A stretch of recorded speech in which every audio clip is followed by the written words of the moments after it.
साथ संगत जी प्यार से कहना प्रेम बाटे बनोस्तान जी। आज काठमांडू में इस मैदान में सभी सत्संग के लिए, जहाँ सिर्फ नेपाल के ही नहीं देश विदेश से और भी सभी संत पहुँचे हैं, और कितने जो इच्छा रख रहे थे कि इस समागम का हिस्सा बन सके, पर किसी कारणवश आना संभव नहीं हुआ। वो भी आज चाहे इंटरनेट के माध्यम से ये सत्संग का आनंद ले रहे हैं। और वही संदेश आज सत्संग में भी, जो हमेशा से इस दातार, इस निराकार, इस परमात्मा, ये भगवान जो भी नाम से हम संबोधित करें, कि कैसे एक यही सच है। इसके अलावा तो बाकी सब चीज़ें जो पूरे ब्रह्मांड में हैं बदल जाती हैं। कोई अपना समय के साथ साथ किसी का आकार बदल जाएगा, किसी का अस्तित्व खत्म हो जाएगा, किसी में कोई और तरीके से कोई चेंज आएगा। तो सिर्फ और सिर्फ जो हर समय कायम दायम है वो यही परमात्मा, ये निराकार।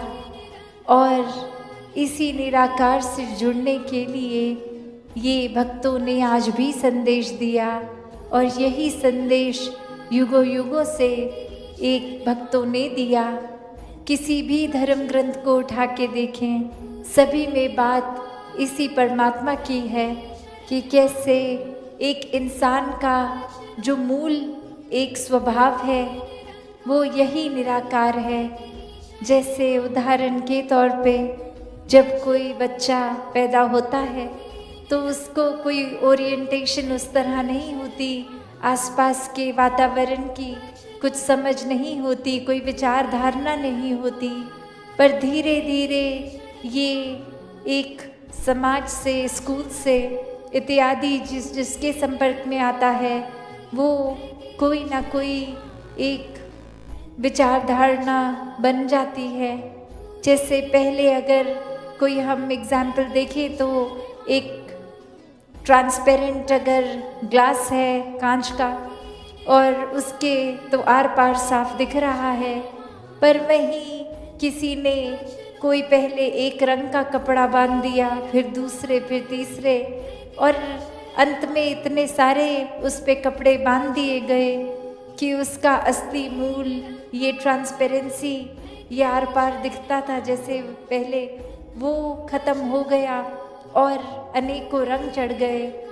तो ये संसारिक रंग कि कैसे ये परमात्मा जो हर जगह है, ये हर किसी में है, ऐसा ही मूल एक उस बालक के अंदर भी ये असली रूप उसका, और कैसे फिर एक सोच विचार से, एक सोसाइटल कंडीशनिंग से, ये तरह तरह के रंगों के असर पे ये एक कोई रीति रिवाज में, एक कोई जाति पाति में, एक कोई किसी तरह के अपने एक सोच को बना लेता है, और वहीं अपने सही और गलत बना लेता है, और वहीं कोई दूसरे कल्चर का किसी एक के कल्चर में जो सही उसके कल्चर में गलत, ऐसे अनेकों हर किसी के एक ही देखने में आता है। और ये सारे बंधन, ये सारे रंग फिर सिर्फ ब्रह्म ज्ञान द्वारा ये बंधनों से मुक्त हो जाती है। वही ये आत्मा है, इस परमात्मा का मूल। और कैसे ये संसार में शरीरों में है हर किसी के, ये आत्मा इस परमात्मा की ही अंश, जो एक दैवीय है, एक बहुत ही इस इंसानी जन्म में ये जो पोटेंशियल है हर आत्मा का, ये परमात्मा बनने का, तो इसको कैसे हम दुनियावी रंगों में रंग देते हैं, कैसे फिर ये अपने मूल स्वभाव से बिल्कुल ही अलग हो जाती है। ये सांसारिक चीज़ें जो क्षण भंगुर हैं उनको हकीकत मान लेती है, और कैसे फिर हमारे एक आचरण में, एक हमारे नेचर में भी कुछ चीज़ें आ जाती हैं जो फिर बिल्कुल ही एक हमारे मूल स्वरूप से विरुद्ध हो जाती है। एक कहानी भी दासी ने पढ़ी कि जहाँ एक शिष्य आता है किसी गुरु के पास और कहता है कि मुझे एक बहुत ही इस गुस्से ने परेशान कर रखा है। कोई छोटी सी भी एक चीज़ होती है तो मेरा मन उसको एक्सेप्ट नहीं कर पाता और बहुत ही मेरा टेम्पर हाई हो जाता है, गुस्सा आ जाता है। मेरे को एक अपने आप से परेशानी होती है कि बहुत गुस्सा आता है।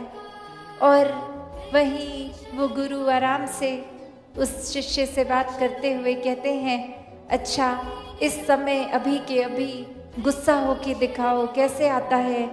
और वहीं वो कहता है कि ये मेरे काबू में नहीं है, ये तो मैं इच्छा से अभी नहीं हो सकता, ये तो कभी भी कोई ऐसी चीज़ होती है, कोई स्टिमुलस मिलता है, कोई ऐसी चीज़, कोई बात कहता है या कोई सोच मैंने बनाई होती है कि ऐसा होगा और वैसा नहीं होता तो आता है, किसी के शब्दों से आ जाता है, मेरी इच्छा के विरुद्ध जो भी होता है मुझे गुस्सा देता है, ये कभी भी आ जाता है। तो फिर से एक बार वो गुरु कहते हैं, ठीक है तो अभी होकर दिखाओ, मुझे गुस्सा होकर दिखाओ। और आगे से वो गुस्सा तो क्या, वो एक मुस्कुराहट ही आ गई कि ऐसे तो नहीं हो पाएगा। और वहीं वो गुरु बात समझाते हैं कि जो भी चीज़ आपका मूल स्वभाव नहीं है वो आप असली में नहीं हो, तो आप अगर बार बार इस चीज़ में जाने की बजाय कि ये चीज़ तंग करती है, ये गुस्सा इस समय आपने बताया, तो उसको जीवन से हटाना है अगर, तो सबसे आसान तरीका कि अपने मूल स्वभाव को ही पकड़ो जो आप नेचुरली हो। और हर कोई नेचुरली, ये शरीर नहीं है, ये स्वभाव नहीं है, ये शरीर तो कुछ सालों की यात्रा तय करने के लिए इस आत्मा को मिला है। तो मूल जो ये आत्मा है, ये जब सारे बंधनों से कट जाती है, ये संसार में रहते हुए इस संसार से अलग हो जाती है कि ये सामान, ये रिश्ते नाते, ये सब है, इसका उपयोग करना है, सदुपयोग करना है, हर किसी को प्यार भी करना है, पर ये सांसारिक बंधनों में नहीं बस जाना कि ये असली में जो एक परमात्मा रूप है आत्मा, उसको फिर ये समझ रहे कि हम जीते जी मुक्त हैं, ये बंधनों में फंसे नहीं। ये तो एक सेवा रूप मिली है कि घर परिवार समाज सभी के लिए ये मन को एक अर्पित करना है, समाज के प्रति, एक संसार के प्रति समर्पित मन से सेवा करनी है। ये कोई कारण फिर ऐसा नहीं कहते संत कभी भी कि घर परिवार अपनी जिम्मेवारियों से नाता तोड़ दो और कहीं ऐसी जगह भक्ति करो जहाँ समाज पे बोझ बनोगे। नहीं, भक्तों ने तो गृहस्थ में रह के, अपने घर में रह के, समाज में रह के भक्ति करनी सिखाई है। उसी तरह जैसे एक कमल के फूल की पंखुड़ी जो होती है, जो एक लीफ होती है, पत्ता, वो एक पानी में जीवन अपना जीता है, पानी में समाप्त होता है उसका जीवन। फिर भी अगर वो जब सरफेस पे जब आ जाता है एक ऊपर उस कीचड़ के, तो एक अगर बारिश पड़े भी या कोई बूंद पानी की, तो वो कैसे वाटरप्रूफ हो जाता है कि वो बूंद बूंद की तरह रहती है, उसमें समाती नहीं है और वो फिर झड़ भी जाती है। तो कैसे एक उस पानी में चाहे जन्म लिया फिर भी वो असर पानी का नहीं लिया, उसी तरह हमने इस संसार में जन्म तो लिया है, पर ये संसार का असर इतना गहरा ना बनाए। हमेशा परमात्मा का ही प्रभाव अपने मन में गहरा होने दें कि कैसे हर चीज़, हर एक में ये परमात्मा ही है। किसी को ये नफ़रत करने का इस तरह वजह ना बनाए, कोई कारण अपने मन में, अपनी विचारधारणा से ना बनाए कि किसी से नफ़रत हो। सभी अपने हैं, सभी बहुत अच्छे हैं, सभी इस परमात्मा का अंश हैं। सभी श्रेष्ठ हैं। तो ऐसा प्यार ही भक्तों ने करना सिखाया है कि जब पूरी सृष्टि में कण कण में इस परमात्मा के दर्शन करते तो कैसे फिर हर जगह ही ये नज़र आएगा। और फिर ये जो एक बात है कि हम करीब जिस तरह एहसास कर पाते हैं नज़दीक होके, तो फिर ये परमात्मा में जीते जी एक में खो जाते हैं, ये एक रस हो जाते हैं। जैसे पानी में अगर शरबत घोल दें कोई रंग का, तो फिर वो पानी और वो शरबत उसी रंग के हो जाते हैं, तो वो कोई अलग अब नहीं कर पाएगा उसको, वो एक हो गए हैं। तो वही बात कि फिर ये भक्त और भगवान एकमिक हो जाना, ये आत्मा का परमात्मा से जीते जी भी मिलन है, और श्वासें खत्म होने पर भी ये मोक्ष और मुक्ति की हकदार आत्मा जीते जी जब ब्रह्म ज्ञान लेकर इस परमात्मा को जान लेती है, इस परमात्मा के एहसास में हर पल जीती है, अपने जीवन को भी फिर मानवीय गुणों से इंसान युक्त कर लेता है कि जब हर पल ही ये परमात्मा का एहसास है तो कोई भी एक अपशब्द नहीं बोले जाएंगे, आचरण भी प्यारा रहेगा। एक इंसान के शरीर में है तो इंसानियत की तरह ही जिएंगे।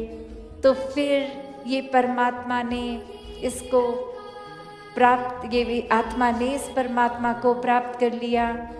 जैसे ये देश का नाम भी नेपाल है, तो अगर ऐसे देखा जाए मैंने पा लिया कि मैंने पा,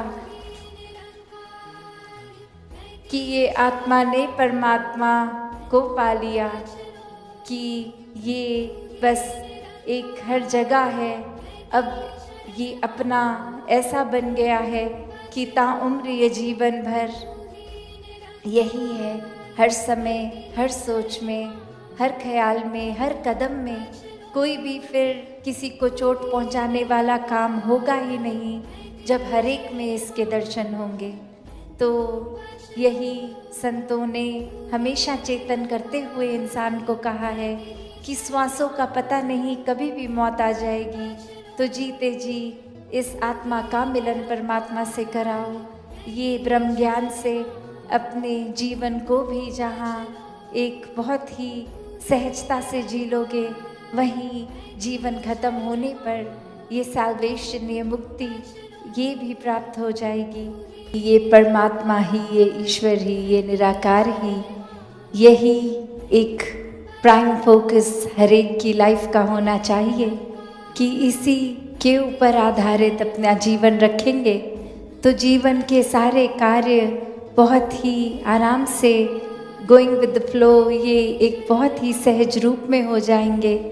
कि कैसे इस निराकार से जब मन जुड़ता है, इसकी जानकारी लेके फिर ये प्यार बनता है और यही प्यार फिर पूरे संसार तक पहुंचता है।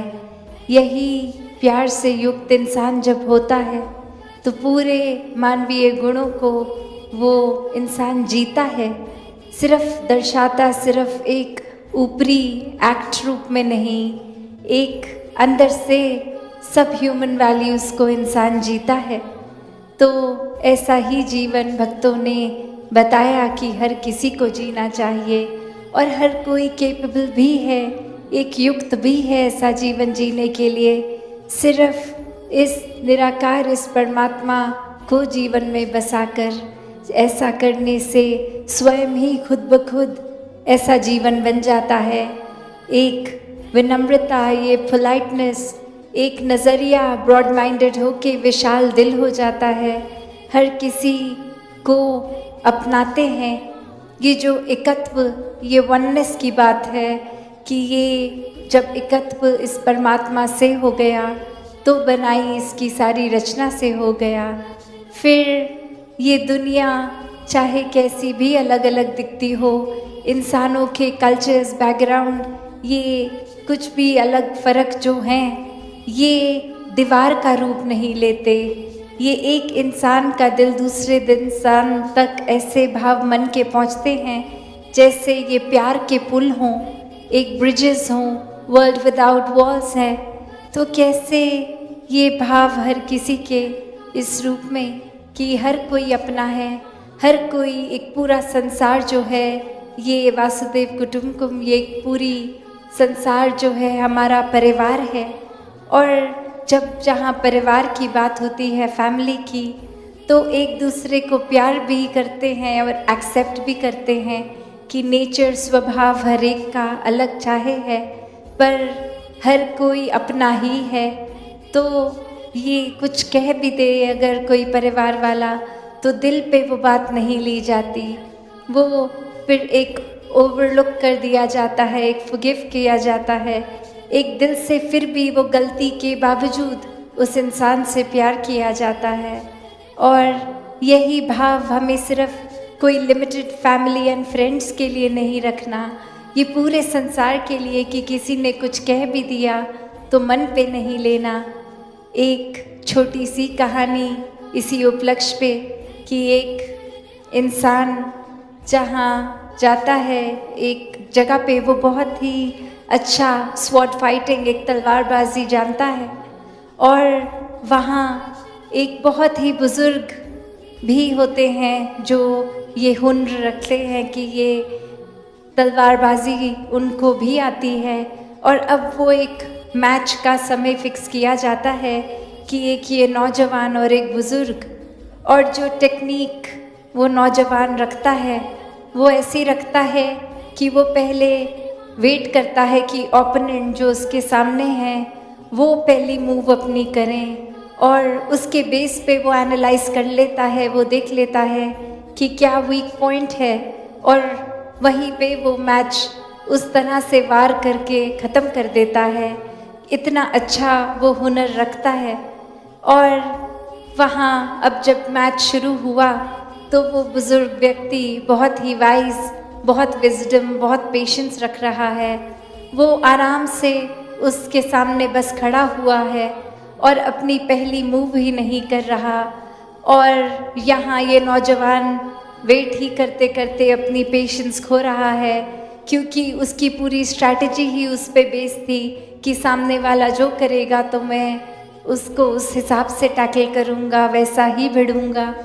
और अब जहाँ धीरे धीरे ये पेशेंस ख़त्म होती जा रही है, मन में एक भाव वो शांति से अशांत हो रहे हैं, उस बुज़ुर्ग व्यक्ति के तरफ मन में बहुत ही बेचैन भाव से एक चिड़चिड़ापन भी आ रहा है, और वही शब्दों का भी प्रयोग कि वो अब बहुत ही कड़वे शब्द बोले जा रहे हैं, गालियाँ बोली जा रही हैं, और गुस्सा जिस तरह बढ़ता जा रहा है, बेचैनी बढ़ती जा रही है, तो वो नौजवान उस बुज़ुर्ग के ऊपर अपनी थूक भी फेंक देता है। और धीरे धीरे वो इतना ज़्यादा कठोर अपना दिल करके उसके प्रति इतना थक जाता है कि अब उसके अंदर लड़ने का भी वो बल नहीं बचता, वो स्टैमिना नहीं बचता। और वहीं वो बुज़ुर्ग व्यक्ति जैसा एक शुरुआत में था वैसा ही अंत तक।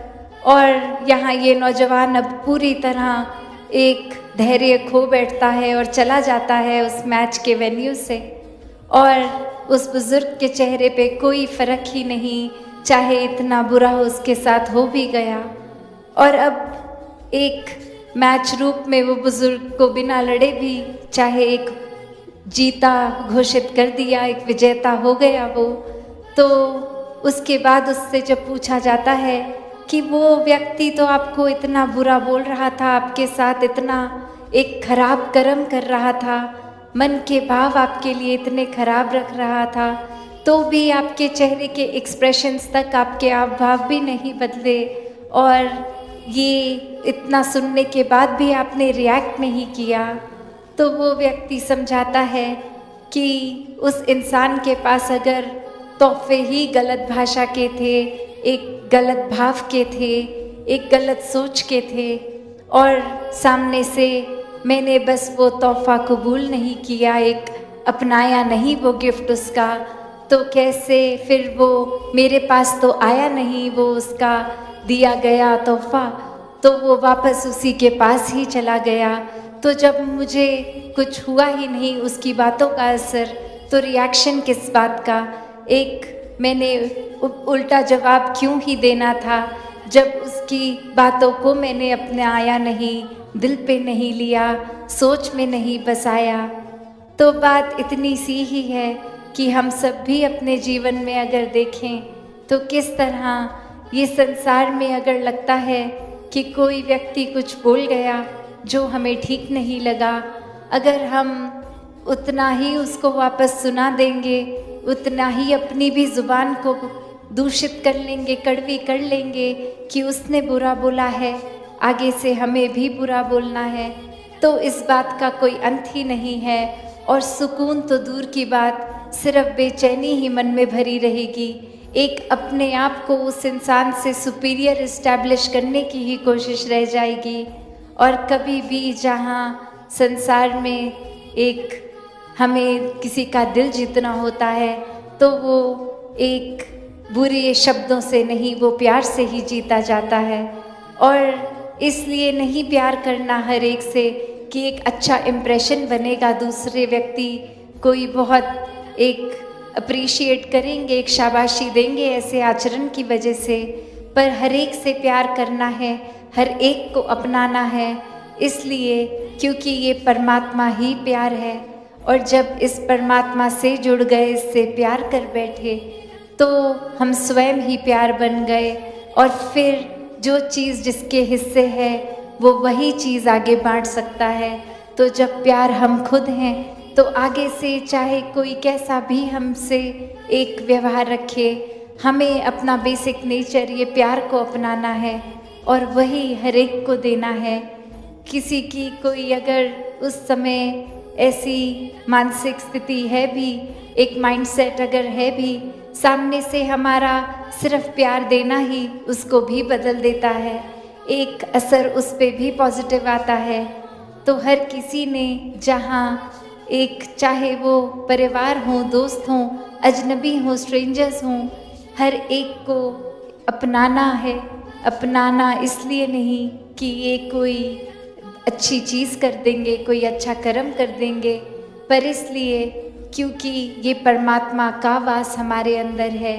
ये आत्मा जो इस परमात्मा की अंश है हम सभी में है, और इसी को असली पहचान करवानी जीते जी मानुष जीवन में इस परमात्मा के, और इस परमात्मा के साथ फिर जुड़ के ये आत्मा जीते जी भी फिर असली मानव का जीवन जीते है। और शरीर के चले जाने के बाद भी ये अपना असली मूल रूप ये परमात्मा ही बन जाती है। ये दैवीय है और पूरा पोटेंशियल है। Every soul is potentially divine. तो वो डिविनिटी हम कहीं अपनी दूषित ना कर दें, अपनी सोच को दूषित करके। हर कोई ये परमात्मा स्वरूप है और ऐसा बनने का हकदार इस जीवन में ही है।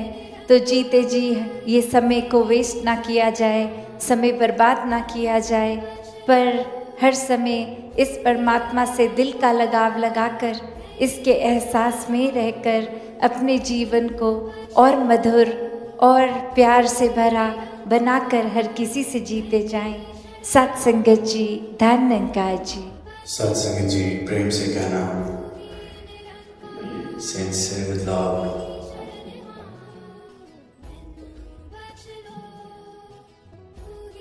आज यहाँ न्यूयॉर्क में मुक्ति पर्व के अवसर पर सभी संतों के भाव श्रवण किए।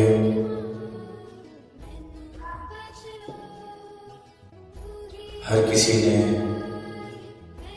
अपने अनुभव से, अपने जीवन से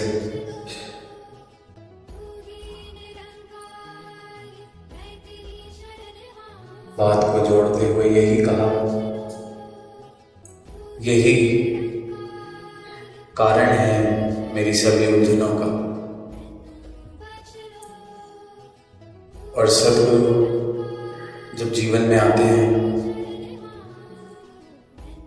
तो अपना ब्रह्म ज्ञान मेरी झोली में डालते हैं, तरस करते हैं। तो मुझे मेरी असली पहचान मिलती है।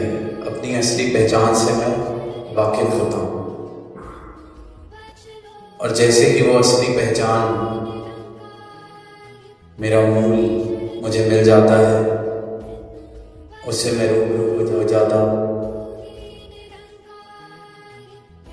तो फिर जितने मसले हैं वो एक क्षण में ख़त्म हो जाते हैं, क्योंकि सारे मसलों का कारण ही मेरी मैं, मेरे भ्रम, मेरी उलझनें, मेरी मान्यताएं हैं। और जब तक जीवन इन मान्यताओं के अनुसार चल रहा है, जब तक जीवन अपनी मैं के अनुसार चल रहा है, अपने भ्रमों के अनुसार चल रहा है, तब तक मुक्ति तो बहुत दूर है।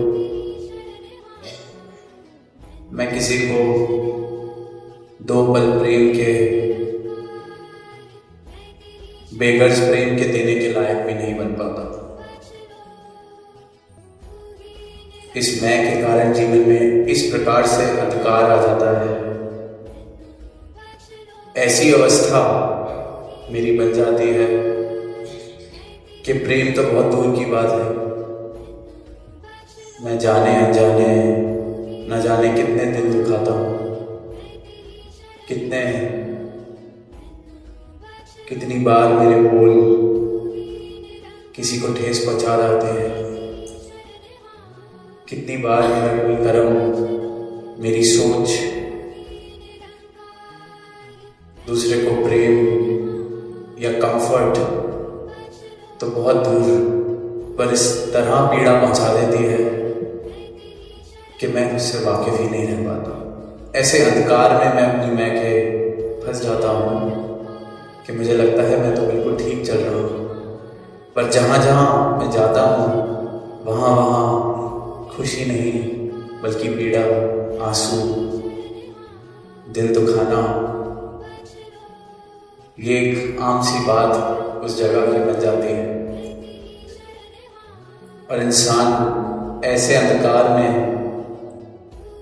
जी रहा होता है, इतने अंधेरे में जी रहा होता है कि उसको ये दिखाई ही नहीं पड़ता कि जो जीवन मिला था प्रेम करने के लिए, जो जीवन मिला था खुशहाली बांटने के लिए, खुश रहने के लिए, उस जीवन का मैं क्या उपयोग कर रहा हूँ, किस प्रकार इस जीवन को जी रहा हूँ। और अब तो जीते जीते आदत ऐसी हो गई है, अंधेरा ऐसा छा गया है कि अपने ही कर्म का रिजल्ट, अपनी ही सोच का जो परिणाम दूसरों पर पड़ रहा है वो देख नहीं पा रहा। Today, while flying to New York, I was watching a movie in the flight, and the plot was such that the protagonist, the hero, had a genetic disorder where he couldn't experience pain. He couldn't feel pain. And because of that, he had no friends. He was just limited to a basic routine, staying at home, going to office, coming back. But then he meets someone and he talks about his condition, and they ask that, then why do you keep to yourself? How does this disorder, this condition stop you from meeting anyone or interacting with anyone? And then he says that people think that I can't feel pain, it's a superpower. But they don't realize it's just the feeling that I don't feel. But the damage that is done is done. Sometimes while growing up I used to injure myself, and I only got to know about the injury when my clothes were completely red with blood. Because I was not feeling anything, I didn't know how badly I had injured myself. It was only when people around me started fainting, seeing that much blood, that I used to realize that I need medical care. And because of that, my parents just locked me up, because the doctor said that people with such conditions hardly live for 20-25 years because they would seriously injure themselves and end up dying. And I was watching the movie and just thinking about it, that sometimes this character, this hero, was unaware to the feeling of his own pain. But we as humans, we have become unaware of the pain that we cause. The pain that our actions, our words, our thinking, our narrow-mindedness, our desire to force superiority over someone else, our desire to let the world know that my beliefs are superior, our quest to prove to the world that my community, my country, my religion, whatever I identify with is superior, is the way of life, should be the way of life for everyone. And when this imposition starts, unknowingly we end up causing hurt. And this is a macro level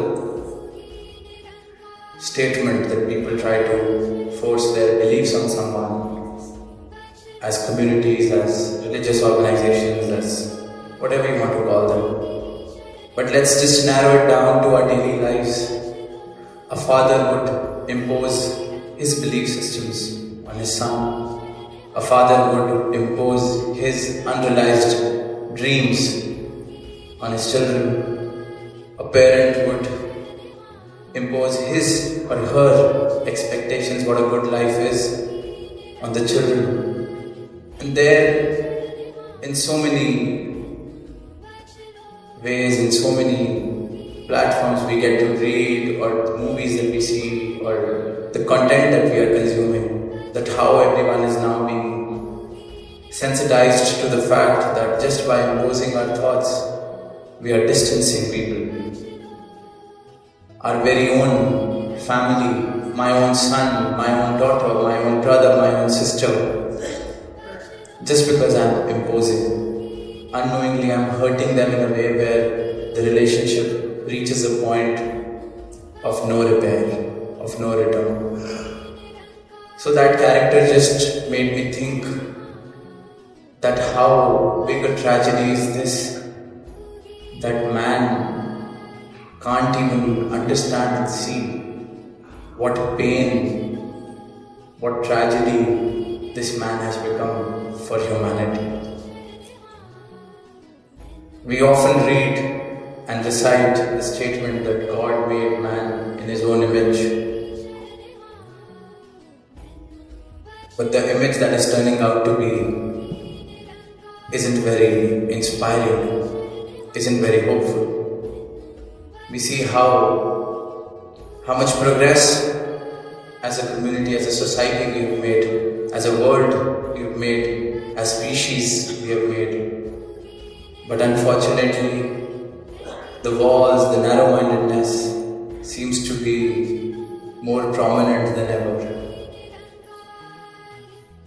In the name of freedom, in the name of exercising freedom, people are imposing their own ideas on everyone else. But freedom doesn't mean that I can force someone else to be the way I want them to be.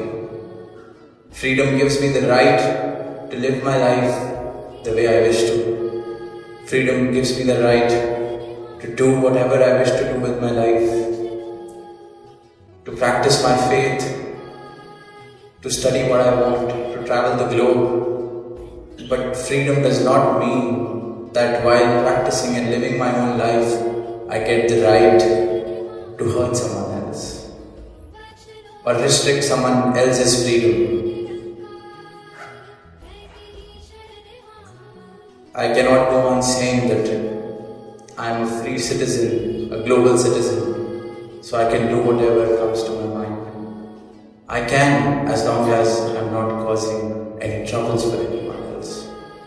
I'm not disrespecting someone else's freedom.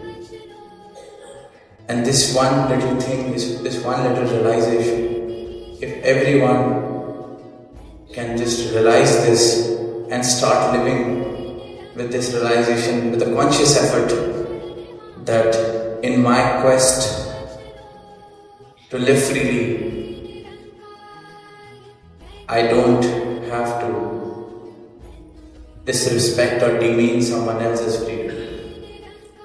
I don't have to impose my way of life on someone else. And if each one of us can do this small little exercise, this small little effort towards humanity, that would be our greatest contribution in establishing a world without walls, in establishing a society where love prevails, a society where respect, love, tolerance, acceptance do not need to be taught in a classroom as moral science. They become our very DNA, they become the way of life. And that is why it is said that man is made in God's image, because love and acceptance and this broad-mindedness and this boundlessness comes to us as our natural way. It is our ignorance and it is this darkness that has clouded our true identities.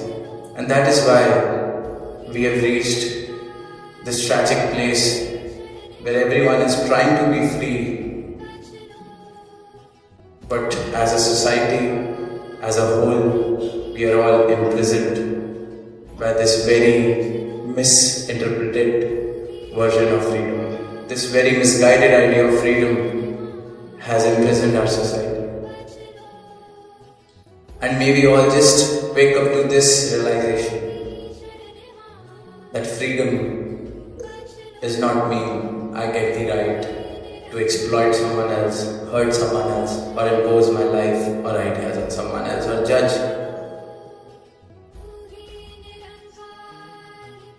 And that is how everything else has been misunderstood. Religion, spirituality, salvation, these words have lost their meaning because they have been misunderstood, misrepresented at a scale so large that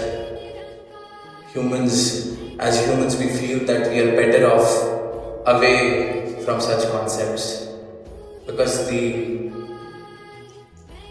oppression that is done in the name of religion, in the name of God, I don't think that any other subject has been the cause or reason for so much oppression, so much damage to the society.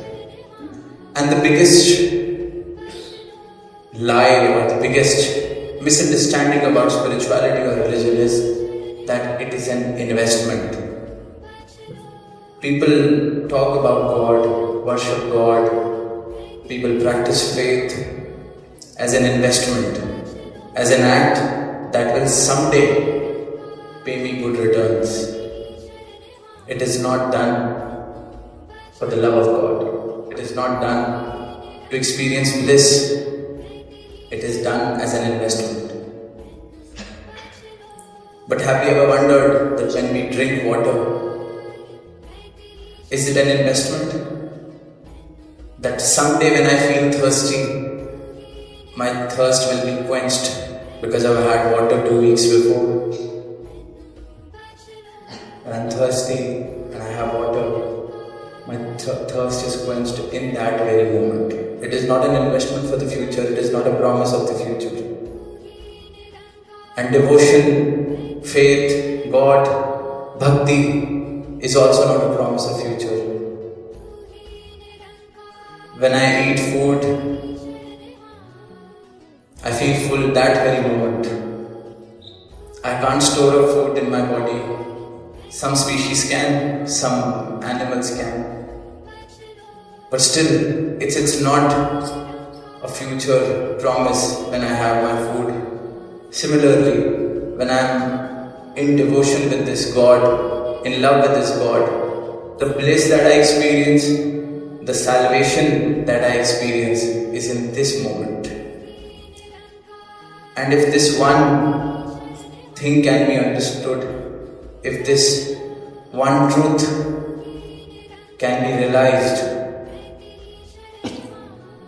all the tragedies, all the unfortunate events that we see in the name of God, in the name of religion, will cease to exist, because any misdemeanor, any oppression, anything that someone else was misguided to perform or do was with the promise of the future.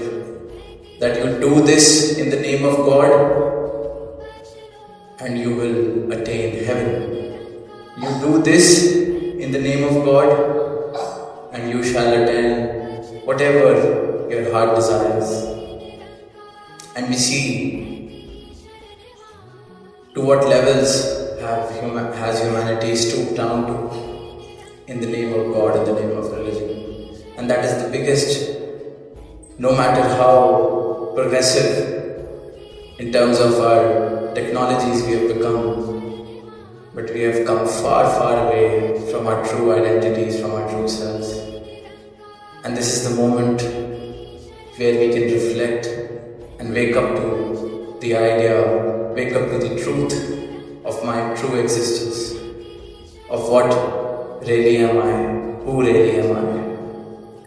And this idea of God, this relationship with God, as long as it will be an investment, how we invest in stocks, how we invest in real estate that we are buying today, because it will give me good returns some years down the line. That is the exact relationship that I have, that humans have with God. That I am taking God's name today, and tomorrow when I am in trouble, I'm sure God will come through. I'm going to church this Sunday because I have a big exam coming tomorrow. I'm going to church the whole month because I have a big promotion that's coming next month. I have a big election that's to be won. Whatever my reasons may be, it's always good to have certain investments made in God, just in case if it's true, just in case. But as long as we as humans have this investment-oriented relationship with God, we cannot experience even a drop of bliss. We can't experience salvation. Because it's a state of pure love. It's a state of knowing my own true self. It's a state of knowing what God is. No misconceptions, no passed on beliefs, no walls, no restrictions. God in its truest form, when I get to see the truest form, like Arjun in the Mahabharata. In Bhagavad Gita, we see that Arjun got to see the true form, and in that moment he surrendered. And when I get to see that true form, I understand who really am I. And then from that moment begins my relationship of love rather than investment with this God, this true, all-pervading entity. And from there, my understanding of true freedom comes to life.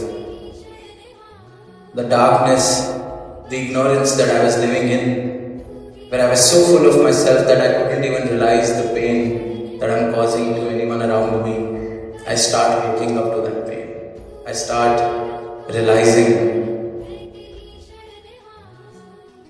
that my illusions, my ignorance has just been pushing me far, far away from this truth.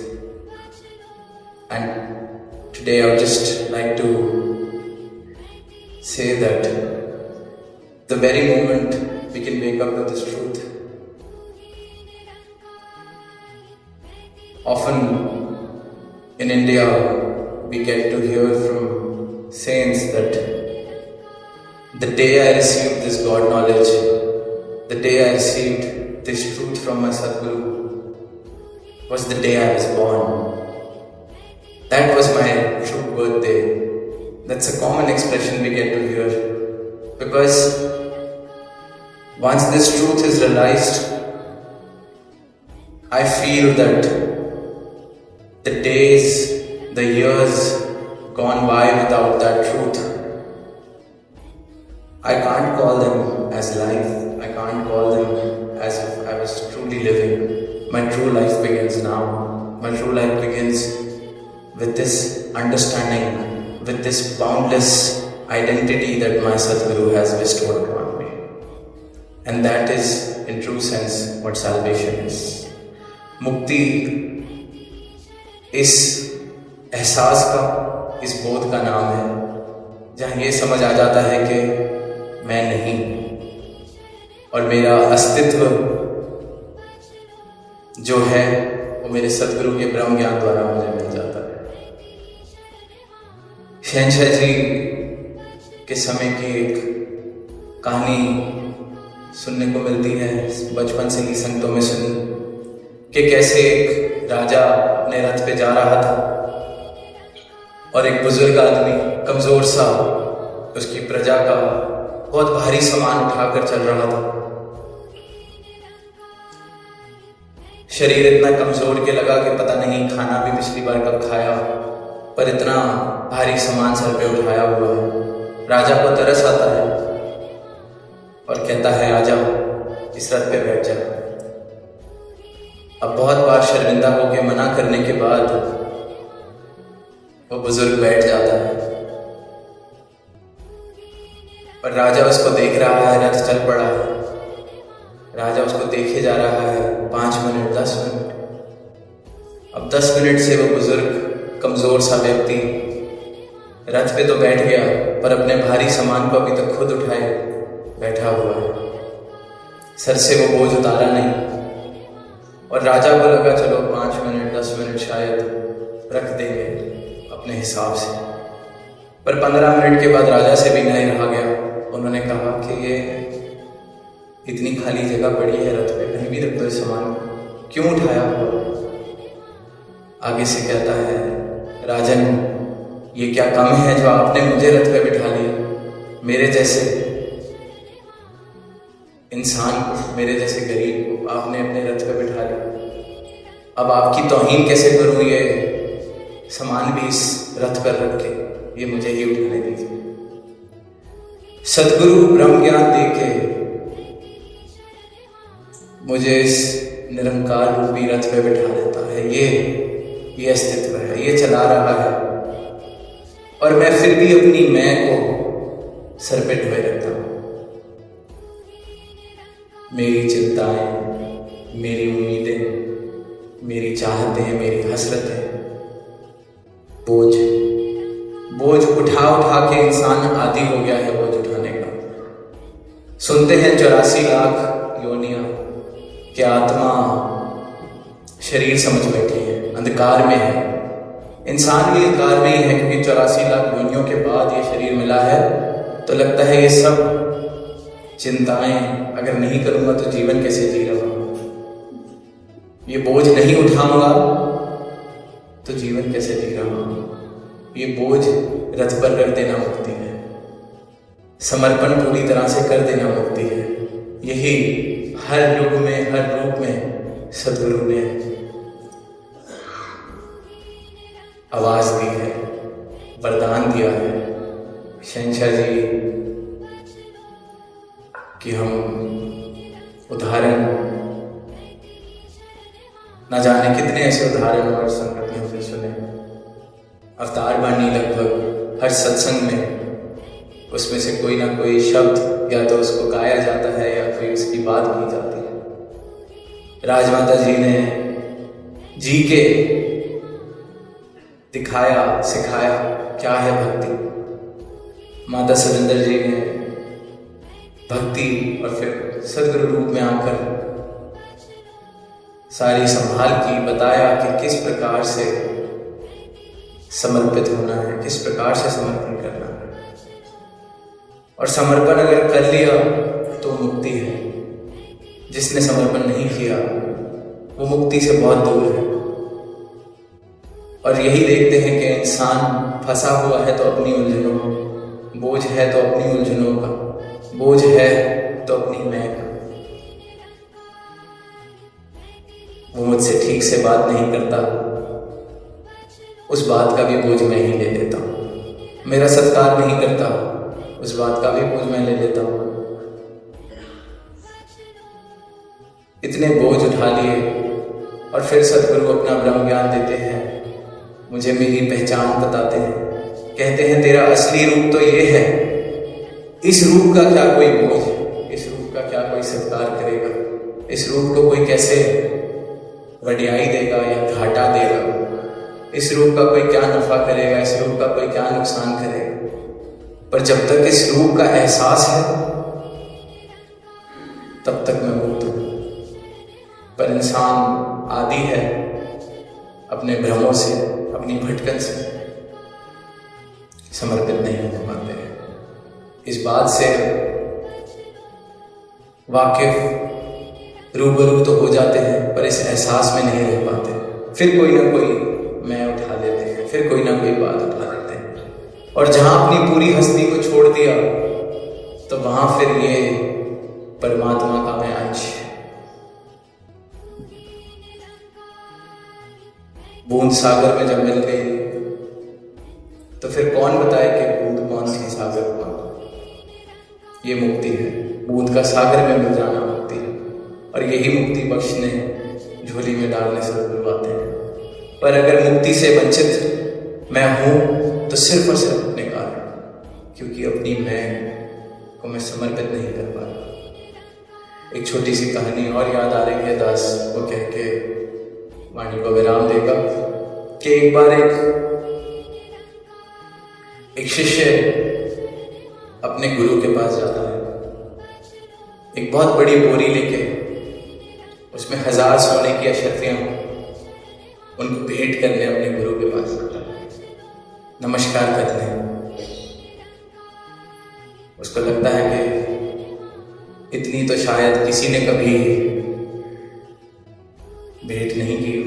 1000 अशर्फियां सोने की एक बार जाता है, गुरु के चरणों में रखता है, कहता है कि आपकी सेवा में लाया हूं, आप इसे प्रवान कीजिए। 100,000 सोने की अशर्फियां। और गुरु आगे से कहते हैं बिना उस बोरी की तरफ देखे कि अच्छा चलो पीछे जो नदी है जाके उसमें फेंकाओ, जाओ फेंकाओ। अब उम्मीद तो इस बात की थी कि बोला जाएगा कि वाह तुझसे बड़ा सेवादार तो कोई आया नहीं, तेरी जितनी तो ये अशर्फियां किसी ने कभी भेंट नहीं की, सेवा में नहीं दी, तू तो कमाल है। अब ये अहंकार है, सेवा भी करते हैं तो सामने से ये सुनने के लिए कि तेरे से बड़ा सेवादार कोई नहीं, सर भी झुकाते हैं तो ये सुनने के लिए कि तुझसे अच्छा सर तो कोई झुकाता नहीं। खुद को विनम्र दिखाने का प्रयास करते हैं तो इसलिए कि सामने से कोई ये बोले आपसे ज्यादा विनम्र तो कोई है नहीं। और जब जब मुझे ऐसे लगे कि मैंने विनम्रता से किसी से पेश आया, मैंने विनम्रता को जगह दी है जीवन में, मैंने समर्पण किया है, और सामने से अगर कभी एक्नॉलेजमेंट ना मिले और घर जाके मन में ठेस लगे कि मैं तो आज कितना विनम्र था, इस बात की एक्नॉलेजमेंट नहीं मिली, तो इस बात का एहसास कर लिया जाए कि विनम्रता नहीं, वो मेरे मन का खेल था जो विनम्रता का नाटक कर रहा था। क्योंकि मैं तो अभी भी जिंदा है जो वेट कर रही थी उस विनम्रता को एक्नॉलेजमेंट मिले, उस विनम्रता की वाहवाही, तो बड़ी देर हो जाती है, वो नदी में फेंकने गया उस बोरी को, लौटता नहीं। थोड़ी देर बाद गुरु जाते हैं नदी के किनारे तट पर। अब गुरु है, जानता है क्या अवस्था होगी शिष्य की। अब वो देख रहा है कि छोटा सा मुंह बना के नदी के पास खड़ा है और एक एक अशर्फी को फेंक रहा है धीरे धीरे। एक अशर्फी उठाता है उस बोरी में से, देखता है, बड़ी ही आसक्ति के साथ अशर्फी को देखता है और फिर ऐसे छोटा सा मुंह करके नदी में एक अशर्फी, फिर थोड़ी देर बाद एक अशर्फी, फिर थोड़ी देर बाद एक अशर्फी। गुरु आके कहते हैं ये क्या कर रहा है? वो कहते हैं आपने कहा था नदी में डाल दो, वही डाल रहा हूं। कहते इकट्ठी करने में समय लगता है, नदी में डाली तो एक साथ जा सकती है। कहते बस यही समर्पण में भी इंसान गलती करता है, इसलिए मुक्ति नहीं मिल पाती। जो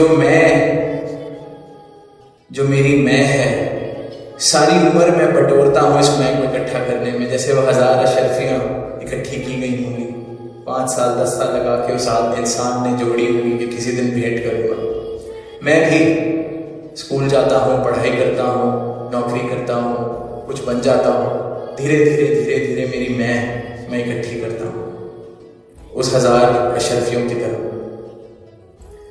एक स्टूडेंट पहले बनता हूँ, फिर कोई नाम कमाता हूँ, फिर कुछ और बन जाता हूँ। हर कुछ समय बाद मेरी मैं पे मैं एक अशर्फी और चढ़ा देता हूँ, क्योंकि संसार में कोई ना कोई रुतबा और बढ़ता है, मैं और बढ़ती है। तो कहते हैं इकट्ठी करने में तो समय लग सकता है, लगता है। आज 30-40 साल पे करोड़ों रुपए कमा के कोई बैठा हो तो पहले दिन तो करोड़ों नहीं कमाए जाते। 30-40 साल में, 50 साल की उम्र में कोई बहुत बड़ा अफसर बन जाए, एक्सपीरियंस आ जाए, तो वो संसार का नियम है। जितने जितने सितारे मेरी इस अस्तित्व पे चढ़ते रहते हैं समय के साथ। तो गुरु कहता है कि इकट्ठा करना तो समय लग सकता है, मुझे समझ आती है, पर तू फेंकने में क्यों देर लगा रहा है? एक बार में क्यों नहीं फेंक देता? और मैं भी समर्पण ऐसे ही करता हूं।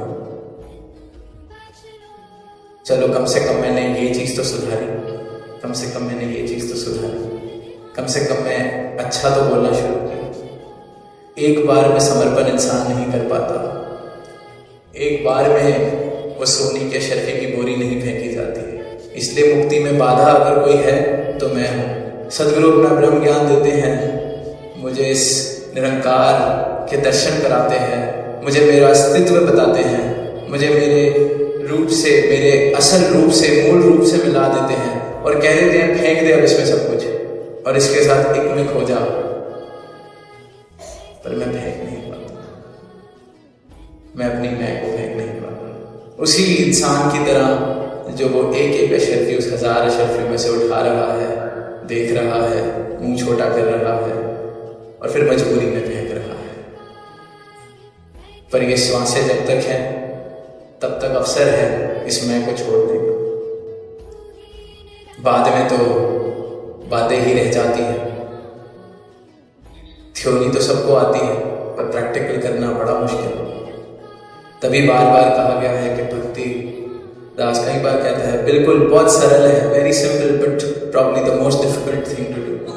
Very simple to understand, very simple to talk about, but the most difficult thing, most difficult state to achieve, the state of salvation, the state of nirvana. Very easy, 2 lines and that's all. There's nothing more to say when it comes to this truth. Just how the lyrics of the song that the youngsters sang, that empty me of me so that I can be full of you. That summarizes what nirvana is, that summarizes what salvation is. But it is the most simply stated statement, most simply understood, but the most difficult state to achieve. And that is why it is said that it is only with the grace of Sadguru that we can attain this. Guru Prasad, तो ये प्रसाद झोली में आया है, इसकी संभाल कर से सदगुरु ने अपनी भक्ति अपने चरणों में जगह दी है।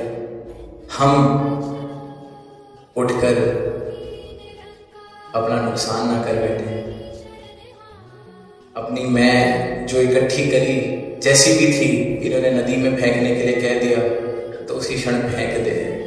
अपनी मैं को पकड़ के ना बैठे, जब तक मैं को पकड़ के रखा है तब तक मुक्ति हासिल होना नामुमकिन है।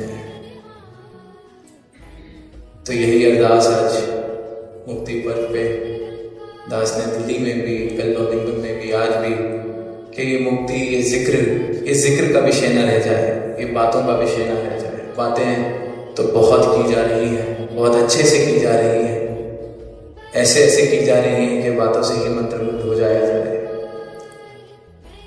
पर बातें सिर्फ बातें हैं। जीवन में आनंद, जीवन में ये जो प्रेम वाला भाव है, अपनत्व वाला भाव है, विशालता वाला भाव है, ये तभी मुमकिन है जब ये जीवन में उतरे ब्रह्म ज्ञान। बात करना तो बहुत आसान है, बड़ी बड़ी बातें करना और भी आसान है। जीवन ऐसा हो जो ये दात से सराबोर हो, जो इस प्रीतम के प्रेम में सराबोर हो। सदगुरु के चरणों की प्रीत, इस दातार निरंकार से प्रेम का रिश्ता मेरा बन सके, ताकि ऐसा प्रेम बने कि सिर्फ प्रीतम रह जाए, प्रेमी बचे ही ना, तो मुक्ति है। दूध सागर में मिल जाए तो मुक्ति है।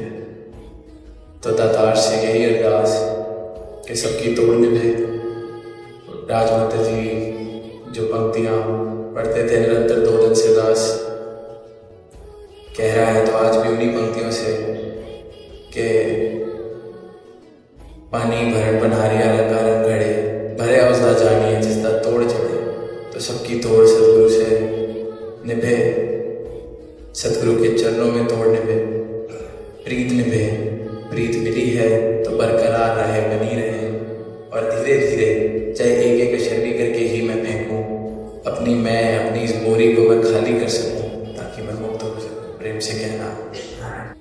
सत्संग जाने का फल। आशा करता हूँ सत्संग जी निरंकार की कृपा से आप सभी अच्छे होंगे, स्वस्थ होंगे। सत्संगत जी, आप जी के चरणों में बहुत ही सुंदर प्रेरणादायक कहानी विचार, जिसका विषय है सत्संग जाने से क्या फल मिलता है। तो आइए सत्संगत जी जानते हैं इस प्रेरणादायक कहानी के माध्यम से। सत्संगत जी, आज मैं आपको एक ऐसी कथा सुनाने जा रहा हूँ जो यह प्रमाणित करती है कि सत्संग में जाने का कितना बड़ा फल होता है। अक्सर हम जीवन की दौड़ में उलझकर सत्संग को समय की बर्बादी मान लेते हैं। हम सोचते हैं कि भजन कीर्तन और प्रवचन सुनने से कुछ होगा क्या, लेकिन जब जीवन में दुखों का पहाड़ टूटता है तब वही सत्संग एक मजबूत सहारा बनकर खड़ा होता है। यह कहानी एक साधारण गृहस्थ परिवार की है, जिसमें सत्संग के महत्व को सबसे पहले समझने वाला एक बच्चा बनता है। उसके जीवन में हुए चमत्कार और परिवार की सोच में हुए बदलाव आपको यह सिखाएंगे सत्संगत जी की सत्संग केवल प्रवचन नहीं बल्कि अमृत है, जो जीवात्मा को शांति और परमात्मा से जोड़ती है। तो आइए सत्संगत जी जानते हैं इस कहानी के माध्यम से सत्संग जाने का फल क्या होता है। कहानी एक छोटे से गांव के किसान परिवार से शुरू होती है। इस परिवार में 4 लोग थे, माता पिता और 2 बच्चे। पिता रामलाल जी मेहनती किसान थे, लेकिन शरबत और शराब की लत ने उनका जीवन नरक बना रखा था। घर में हमेशा कलह रहती थी। माँ सीता देवी घर गृहस्थी संभालने में और बच्चों की पढ़ाई में लगी रहती थी। दोनों बच्चे रवि और पूजे स्कूल जाते थे, लेकिन घर का माहौल उन्हें भी डराता था। एक दिन गांव में संतों का सत्संग लगा। गांव में कुछ लोग रवि को साथ लेकर सत्संग में चले गए। पहली बार सत्संग में जाकर रवि को बड़ा सुकून मिला। वहाँ उसने सेवा भी की और संतों के प्रवचन भी सुने। रवि रोज सत्संग जाने लगा। धीरे धीरे उसके व्यवहार में बदलाव आने लगा। अब वह पढ़ाई में भी मग्न रहने लगा और माता पिता के झगड़ों के बीच शांत रहने लगा। वह जब भी पिता को नशे में देखता तो मन ही मन भगवान से प्रार्थना करता कि हे प्रभु, मेरे पिताजी को सुधार दो। गांव के लोग भी उसकी तारीफ करने लगे कि इतना छोटा बच्चा होते हुए भी कितनी सेवा भावना। धीरे धीरे रवि ने माँ को भी सत्संग में चलने को कहा। सीता देवी भी रवि के आग्रह पर एक दिन सत्संग में चली गई। सीता देवी ने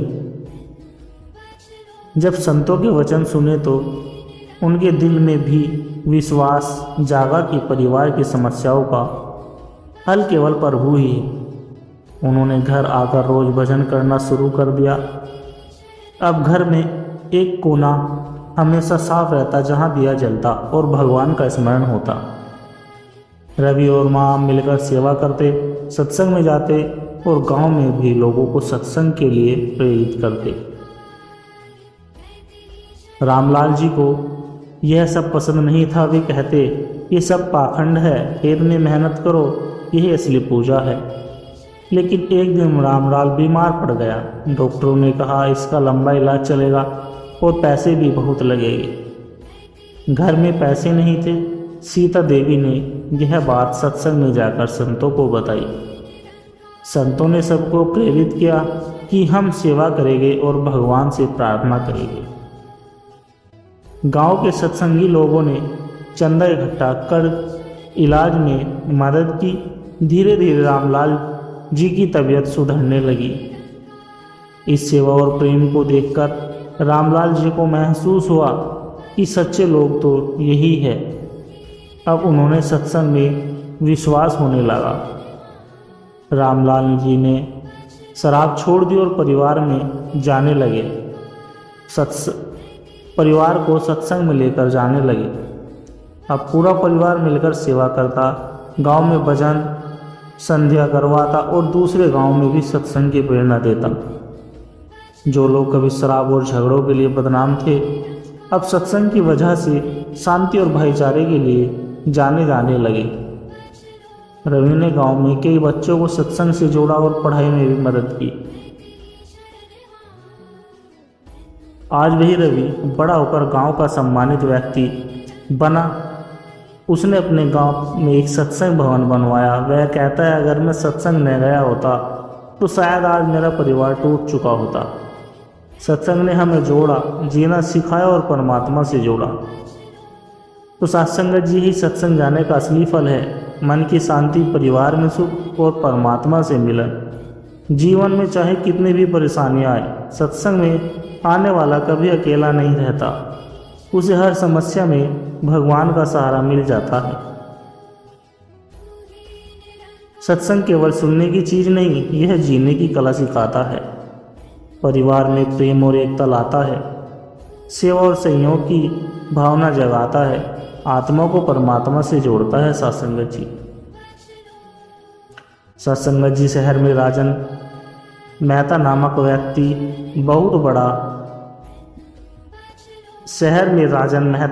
व्यक्ति बहुत बड़ा व्यापारी। उसके पास करोड़ों की संपत्ति थी। आलीशान बंगला, गाड़ियां, नौकर चाकर, किसी चीज की कमी नहीं थी। पर एक चीज थी जो उसके पास नहीं थी और वह थी मानसिक शांति। राजन साहब की पत्नी सुषमा भी हमेशा तनाव में रहती थी। उनका बेटा राहुल 18 साल का हो चुका था, लेकिन शराब, दोस्तों और मोबाइल में ही डूबा रहता। राजन की नींद रात भर उड़ जाती थी। पैसे तो थे लेकिन दिल में चैन नहीं था। एक दिन राजन साहब के ऑफिस में उनके पुराने मित्र सुरेश जी से मिलने आए। सुरेश जी बहुत खुश मिजाज और शांति स्वभाव के थे। बातों बातों में राजन ने पूछा, सुरेश, तुम इतनी परेशानियों के बाद भी इतने खुश कैसे रहते हो? सुरेश ने हंसते हुआ कहा, भाई मैंने एक चीज सीखी है, सत्संग जाओ और कुछ नहीं। राजन ने थोड़ा उपहास में कहा, अरे यार, तुम भी वही पुराने ज़माने की बात करते हो, मुझे फालतू का टाइम नहीं है, मैं बिजनेस संभालूं या संतों के पीछे जाऊं। सुरेश ने बस इतना कहा, भाई एक बार मेरे साथ चलो, फिर मत कहना कि मैंने बुलाया नहीं। अगले रविवार सुरेश जी राजन को ज़बरदस्ती अपनी कार में बैठा कर सत्संग ले गए। वहाँ जाकर राजन ने देखा बड़े बड़े अधिकारी, व्यापारी, किसान, मजदूर सब एक साथ फर्श पर बैठे हैं, कोई भेदभाव नहीं। संत का प्रवचन शुरू हुआ। संत ने कहा, जिसने धन को ही जीवन माना उसे हमेशा डर लगा रहेगा कि खोना जाए, लेकिन जिसने परमात्मा को अपना माना उसे कुछ खोने का डर ही नहीं रहता। ये बात राजन के दिल में चुभ गई। सत्संग के बाद राजन ने संत के से आशीर्वाद लिया। राजन ने पहली बार किसी के आगे झुककर अपने मन की बात कही।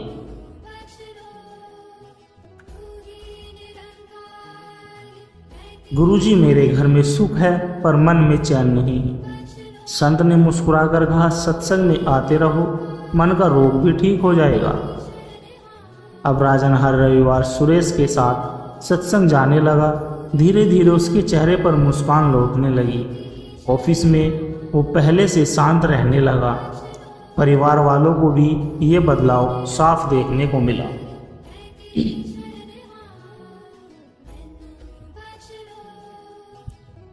पर एक दिन बड़ा संकट आ गया। राजन के बेटे राहुल को पुलिस ने पकड़ लिया। पता चला कि वो नशा कर रहा था और दोस्तों के साथ गैर कानूनी गतिविधियों में भी शामिल था।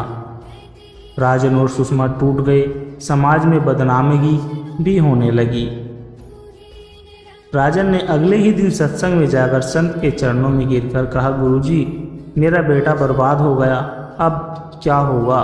संत ने प्यार से कहा, घबराओ मत, तुम्हें विश्वास है सत्संग पर और इस निरंकार पर।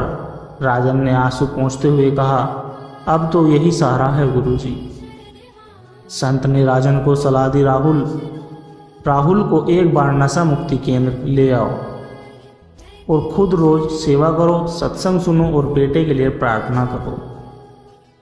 राजन और सुषमा ने ऐसा ही किया। बेटे को अच्छे केंद्र में भर्ती कराया। खुद दोनों रोज सत्संग सुनने लगे। जो नौकर चाकर रिश्तेदार दूर हो गए थे वही अब सहानुभूति दिखाने लगे। राजन ने सबको माफ़ कर दिया। 6 महीने बाद राहुल घर लौटा। पूरी तरह बदल चुका था। उसने अपने माँ बाप के पैर छुए और कहा, पापा माफ़ कर दीजिए, मैं दोबारा गलत रास्ते पर नहीं जाऊंगा। सत्संग ने मुझे बदल दिया है। राहुल अब रोज़ माता पिता के साथ सत्संग जाता, घर में भजन होता, घर में लड़ाई झगड़े खत्म हो गए। अब राजन अपने ऑफिस के कर्मचारियों को भी कहते, काम के साथ साथ प्रभु का भी नाम लिया करो। पैसा सब कुछ नहीं है, शांति जरूरी है। जो राजन कभी सत्संग को फालतू मानता था, वही अब शहर में सबसे बड़े सत्संग आयोजक बन चुका था। उसने एक बड़ा सत्संग हॉल बनवाया जहां हर रविवार प्रवचन होता, भजन गाए जाते और गरीबों को भोजन कराया जाता। साथ संगत जी, कहानी का अंतिम दृश्य, एक दिन वही सुरेश सत्संग में आए। राजन ने हाथ जोड़कर कहा, सुरेश भाई, अगर उस दिन तुम मुझे ज़बरदस्ती न ले जाते तो आज मेरा परिवार बर्बाद हो गया होता। धन तो था, लेकिन सत्संग ने हमें चैन दिया है। सुरेश ने हंसते हुए कहा, भाई, सत्संग ने किसी को धोखा देता है, न किसी का कुछ छीनता है, बस बिखरे घरों को जोड़ देता है। सत्संगत जी, सत्संग जाने से राजन ने शांति पाई, बेटा सही रास्ते पर लौटा और परिवार में प्रेम लौटा। यही है सत्संग का फल, दुख भुलाना और परमात्मा से जुड़ जाना। सत्संगत जी, बहुत समय पहले की बात है। हिमालय की तलहटी में एक छोटा सा गांव था जिसका नाम शांतिनगर था। गांव के एक छोर पर एक वृद्ध साधु रहते थे जिन्हें सब बाबा श्री अवधूत कहते थे। उनका छोटा सा कुटिया, छोटा सा बगीचा और पास में बहती निर्मल नदी, यही उनका संसार था। गांव के लोग जब भी कोई समस्या होती बाबा जी के पास जाते। बाबा जी किसी को भी निराशा नहीं लौटाते थे। कभी दो मीठे बोल से, कभी हंसी से, कभी एक मंत्र देकर वो हर दिल में विश्वास जगा देते थे। उसी गांव में एक युवक लड़का रहता था जिसका नाम राजीव था। राजीव बहुत पढ़ा लिखा था, शहर जाकर इंजीनियरिंग कर आया था और अब गांव में ही एक स्कूल में पढ़ाता था। पर एक ही बात थी जो उसे बेचैन रखती थी। उसे लगता था कि कुछ अधूरा है। वह अक्सर बाबा जी से कहता, बाबा आप कहे तो मैं आपको बहुत बड़ा आश्रम बनवा कर दूँ। मैं शहर से धन जुटा सकता हूँ। बाबा जी मुस्कुराते, राजीव आश्रम तो तुम्हारे भीतर ही है, पहले वहाँ दिया जलाओ। राजीव को यह बातें पहली जैसी लगती थी, पर आज उसने तय किया कि वो बाबा जी से सीधा सवाल पूछेगा। एक दिन सूर्य डूब रहा था। राजीव बाबा जी की कुटिया पहुंचा। बाबा जी नदी किनारे ध्यान में बैठे थे। राजीव उनके पास बैठ गया। थोड़ी देर बाद बाबा जी ने आंखें खोली। राजीव बोला, बाबा मैं आपको एक बात साफ साफ पूछना चाहता हूँ। आत्मा क्या है और क्या मैं अपनी आत्मा को जान सकता हूँ? बाबा जी ने कुछ नहीं कहा, बस मुस्कुराए और उठकर नदी की ओर चल पड़े। राजीव भी उनके पीछे पीछे नदी किनारे पहुंचकर बाबा जी ने एक लोटे में पानी भरकर राजीव को दिया और कहा, इसे मथनी से मथो, मक्खन निकालो। राजीव ने हंसते हुए कहा, बाबा पानी से मक्खन कैसे निकलेगा? बाबा जी बोले, अरे मूर्ख, ऐसे ही लोग मन से आत्मा को ढूंढते हैं। जैसे मक्खन दूध में होता है वैसे ही आत्मा तुम्हारे भीतर है, पानी में कहाँ से निकलेगा? राजीव की आंखें फैल गई। उसने पहली बार समझा, आत्मा को जानने के लिए शुद्ध मन चाहिए।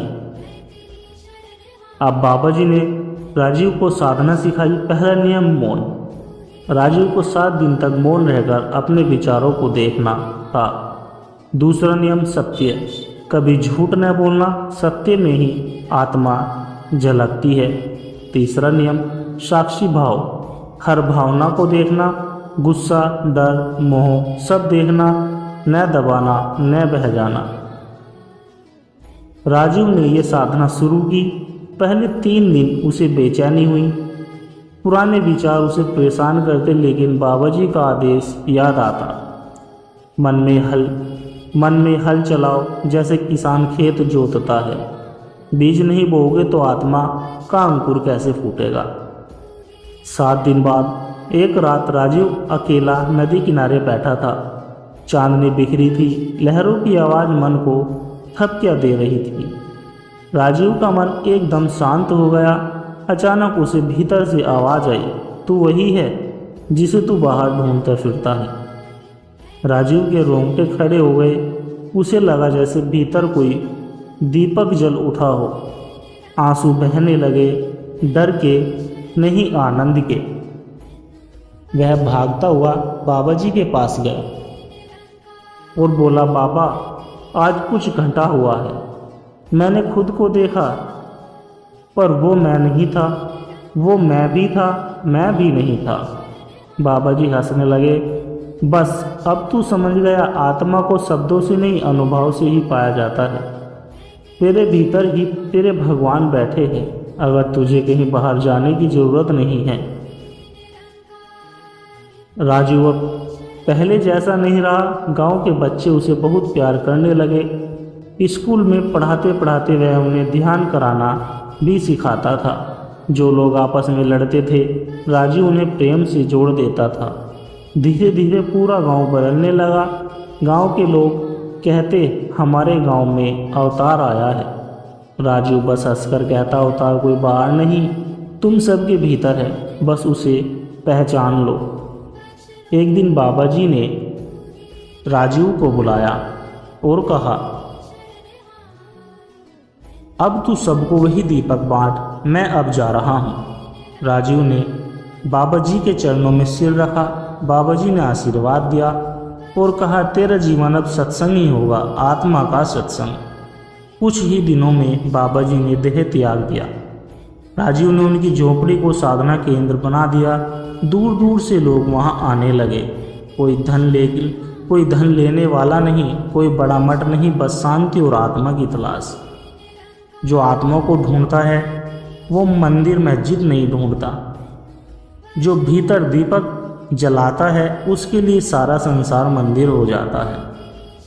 जो खुद को जान ले वही सच्चा धनी है, जो खुद को भूल जाए वही सच्चा गरीब है।